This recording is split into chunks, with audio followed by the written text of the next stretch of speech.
జగన్మోహన్ రెడ్డి పాలనలో ఆంధ్రప్రదేశ్లో ఆడుదాం ఆంధ్ర అలాగే సీఎం కప్ అనేటువంటి కొన్ని కార్యక్రమాలు జరిగాయి.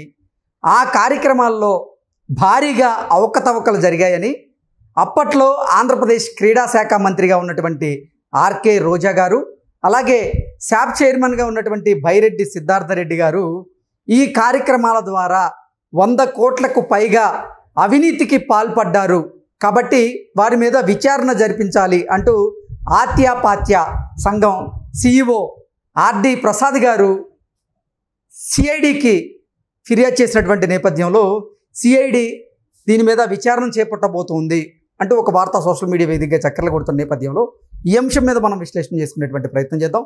ప్రస్తుతం మనతో పాటు ఉన్నారు ప్రముఖ రాజకీయ విశ్లేషకులు కృష్ణకుమారి గారు. మేడంతో మాట్లాడదాం. మేడం నమస్తే. మేడం నమస్తే. జగన్మోహన్ రెడ్డి పాలనలో ఈ ఆటగాళ్ళలో ఉన్నటువంటి నైపుణ్యాన్ని బయటపెట్టేందుకు ఆడదాం ఆంధ్ర అలాగే సీఎం కప్ అనేటువంటి కొన్ని కార్యక్రమాలు చేశారు.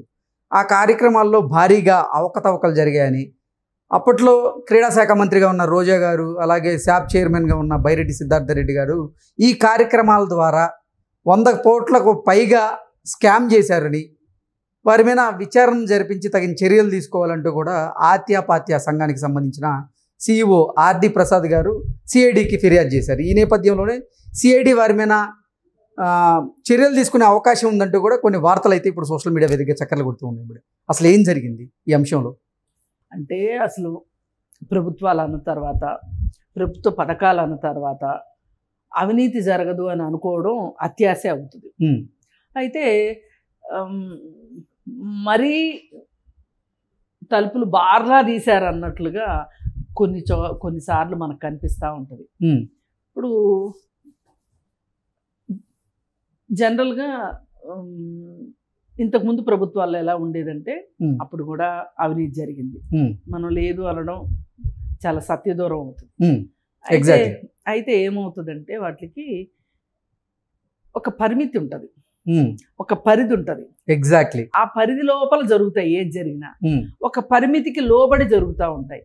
కానీ ఈ ప్రభుత్వంలో ఏం జరిగింది అంటే ఏదైనా సరే కింద నుంచి పైదాకా వెళ్లాల్సిందే వాటాలు అనేది మొదటిసారిగా వింటున్నాం. అసలు ఆంధ్రప్రదేశ్లో కొత్త ప్రభుత్వం కొలువుదీరిన తరువాత గత ప్రభుత్వం అన్ని శాఖల్లో చేసినటువంటి అవినీతి అవకతవకలు అన్నీ ఒక్కొక్కటిగా బయటకు వస్తూ ఉన్నాయి. అయితే అన్ని శాఖల్లో జరిగినటువంటి అవినీతి అవకతవకల మీద ఇప్పుడు ముఖ్యమంత్రిగా ఉన్నటువంటి చంద్రబాబు కూడా ఒక శ్వేతపత్రాన్ని విడుదల చేయబోతున్నారు అనేటువంటి వార్తలు కూడా మనం కొన్ని చూస్తూ ఉన్నాం. ఇప్పటికే బెవరేజెస్ కార్పొరేషన్లో జరిగినటువంటి అవకతవకలు ఒక్కొక్కటిగా బయటకు వస్తున్నాయి.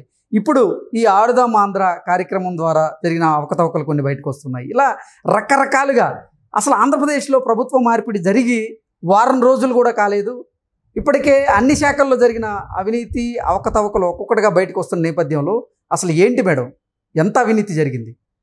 ఇప్పుడు చేయాల్సింది ఏంటి అంటే అసలు ఏ శాఖలో ఎంత అవినీతి జరిగింది అని తెలియడానికి ఒక మినిస్ట్రీ వేయాలని నేను మొదటి నుంచి మొత్తుకుంటున్నాను. అందుకే మనం గతంలో కూడా 2-3 సార్లు మనం ఇదే విశ్లేషణ చేసాం. ఎందుకంటే ఇప్పుడు కొత్తగా వచ్చే మంత్రులు కూడా ఎవరి పనులు వాళ్ళకు ఉంటాయి, ఎవరి లక్ష్యాలు వాళ్ళకు ఉంటాయి, ఎవరి టార్గెట్లు వాళ్ళకు ఉంటాయి. కానీ ఈ శాఖలో ఏం జరిగింది అని చూడడానికి వాళ్ళకి ఎక్కడ తీరిక దొరుకుతుంది?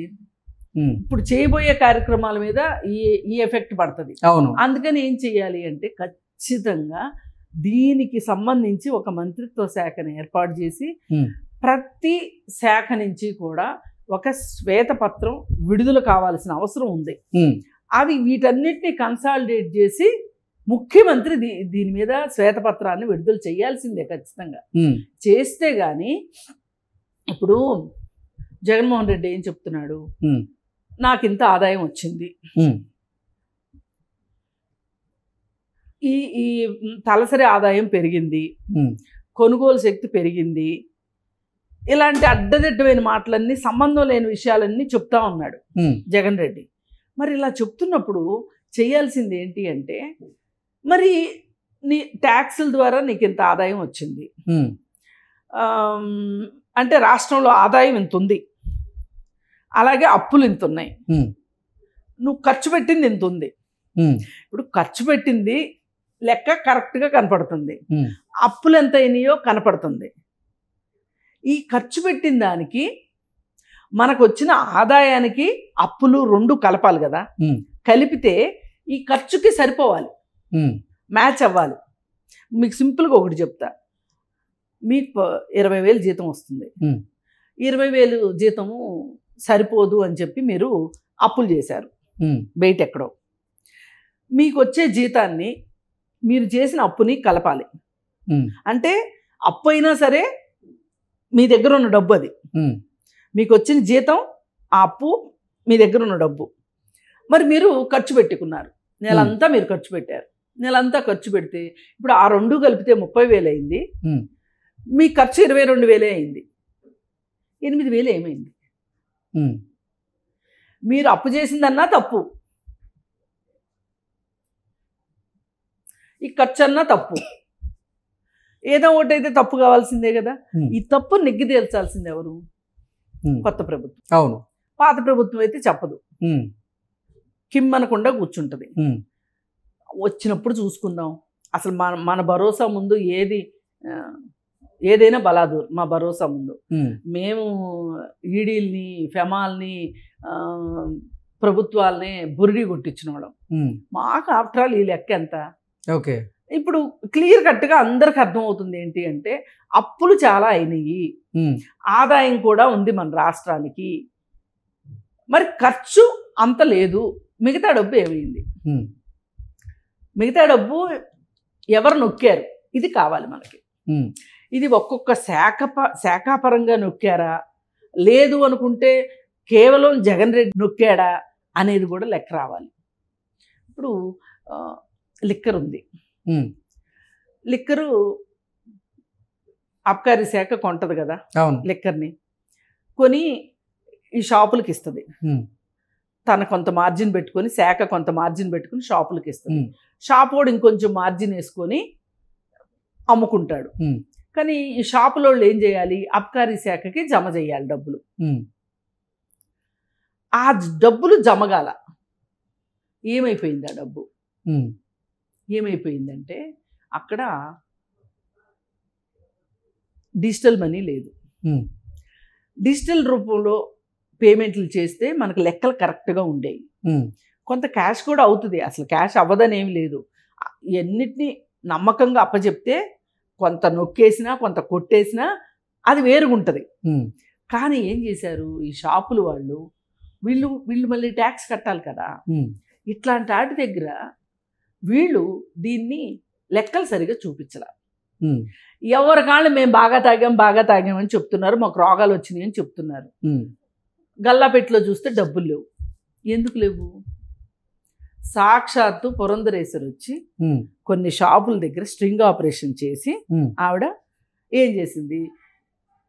మామూలుగా లెక్కల ప్రకారం ఇప్పుడు ఎంత స్టాక్ అమ్ముడు పోయింది, ఎంత డబ్బులు ఇక్కడ రెడీగా ఉన్నాయి, ఎంత డిజిటల్ మనీ వచ్చింది అని చూస్తే డిజిటల్ మనీ 0. మరి అమ్ముడు పోయిందని తగ్గట్టు గల్లాపెట్టిలో డబ్బులు ఉండాలి కదా, డబ్బులు లేవు. అందుకని ఆవిడ ఢిల్లీలో నేను కంప్లైంట్ చేస్తానని మోడీకి కంప్లైంట్ చేసింది. కాకపోతే ఆవిడకి అర్థం కావాల్సింది ఏంటంటే అప్పుడు మోడీ జగన్ ఒకటే. అందుకే జగన్ మీద ఏ పప్పులు ఉడకల. పురంధరేశ్వరి గారి పప్పులు ఉడకల. ఈమె వెళ్ళి చెప్పింది కానీ జరిగింది వాస్తవం, ఈమె చెప్పింది కూడా వాస్తవం, కానీ అక్కడ ఏమీ జరగల. అంటే ఇలాగే చూసుకుంటే ఈ ఆడుదాం ఆంధ్ర వీటన్నిటిలో కూడా బైరెడ్డి సిద్ధార్థ రెడ్డి కావచ్చు, రోజా కావచ్చు, అసలు మొదటి నుంచి అంటున్నారు ఈ ఆడుదాం ఆంధ్ర చాలా నాసిరకంగా జరిగింది. బడ్జెట్ చూస్తే చాలా కనిపిస్తుంది. మరి ఇంత బడ్జెట్ పెట్టినప్పుడు ఇంత నాసిరకంగా ఎలా జరుగుతాయి అంటే ఎంతకి ఏం చూపిస్తున్నారు అంటే సీఎం గారు వచ్చి క్రికెట్ ఆడతాడు, ఆయన క్యాచ్ కొడితే మామూలుగా అయితే కనిపించకుండా పోతే ఎక్కడ పడిద్దా అని మనం చూస్తూ ఉంటాం. ఆయన కాళ్ళ ముందే వచ్చి పడింది. అందరూ ఏం చూస్తారు? గాల్లో చూస్తున్నారు వెళ్ళి ఎంత దూరాన్ని పడిందో అని. అంటే అంత నాసిరకంగా ఆయన ఆడతాడు, రోజా ఆడుతుంది, ఇంకొకళ్ళు ఆడతారు, ఇంకొకళ్ళు ఆడతారు తప్పితే ఇవి మీడియాలో వచ్చినాయి తప్పితే అసలు ఎవరి కోసం క్రీడా నైపుణ్యాలు పెంచాలి అని పెట్టిన దానికి సంబంధించి ఏమీ జరగల. అంటే దానిపైన అవినీతి ఉంది అనేది ఎప్పటి నుంచో గుప్పిమంటానే ఉన్నాయి. కాకపోతే ఏంటంటే జగన్మోహన్ రెడ్డి కూడా వీళ్ళ పట్ల చూసి చూడనట్టు పోవాల్సిందే. బైరెడ్డి సిద్ధార్థ రెడ్డి మీద వేటు వేయటానికి లేదు, వేస్తే కష్టం. బైరెడ్డి సిద్ధార్థ రెడ్డి కావాలి తనకి, ఎందుకంటే ఆ మాదిరి ఫేస్ వాల్యూ ఉన్నోళ్ళు కూడా ఎవరూ లేరన్నది కూడా వాస్తవం. అంటే ఒక ఫ్యాక్షన్ బ్యాక్గ్రౌండ్ కావచ్చు, ధైర్యంగా మాట్లాడడం కావచ్చు, ఏదన్నా కానీ. అందుకని బైరెడ్డి సిద్ధార్థ రెడ్డిని సమర్థించుకున్నాడు, రోజాని సమర్థించుకున్నాడు. సమర్థించుకుని ఏ యాక్షన్ తీసుకోలే వాళ్ళ మీద.